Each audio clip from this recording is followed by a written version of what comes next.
ગીર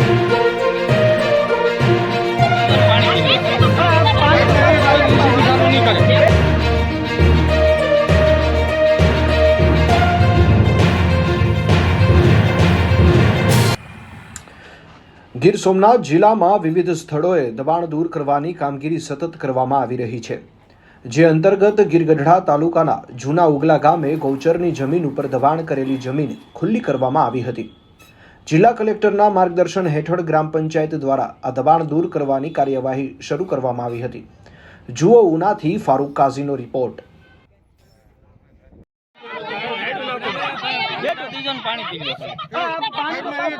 જિલ્લા વહીવટી તંત્ર દ્વારા દબાણ હટાવ કામગીરી અંતર્ગત ગૌચરની જમીન પર 35 કબજેદારો દ્વારા દબાણ કરવામાં આવેલી આશરે ₹3 કરોડ કિંમતની કુલ 1,21,000 ચોરસ મીટરની જમીન ખુલ્લી કરવામાં આવી હતી। આમ 2 દિવસમાં કુલ 51 દબાણદારો દ્વારા દબાણ કરેલી આશરે ₹3 કરોડ 90 લાખ કિંમતની આશરે 1,61,500 ચોરસ મીટર જમીન ખુલ્લી કરવામાં આવી હતી।